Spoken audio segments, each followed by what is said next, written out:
કેળા એ સમગ્ર વિશ્વમાં સૌથી વધુ પસંદ કરવામાં આવતું અને ખાવામાં આવતા ફળોમાંનું એક છે. જો કે કેળાની આડઅસર પર બહુ ધ્યાન આપવામાં આવતું નથી. ડેટા અનુસાર દર વર્ષે લગભગ 100 અબજ કેળા ખાવામાં આવે છે.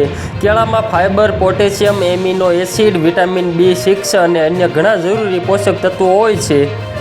કેળા એ ઉષ્ણકટિબંધીય પીળા રંગનું ફળ છે. તે 13 ડિગ્રી સેલ્સિયસથી નીચેના તાપમાને ખૂબ સંવેદનશીલ હોય છે. આનાથી કેળાની છાલ અને પલ્પમાં શરદીના લક્ષણો વધે છે.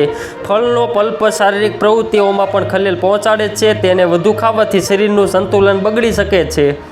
તાજેતરના એક સંશોધન મુજબ કેળામાં પુષ્કળ પ્રમાણમાં ટાર્સ હોય છે. જો તે વધારે ખાશો તો વજન વધી શકે છે.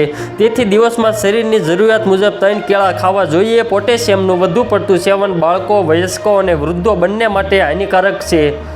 100 ગ્રામ કેળાનું સેવન કરવાથી લગભગ 74 થી 150 કેલરી મળે છે.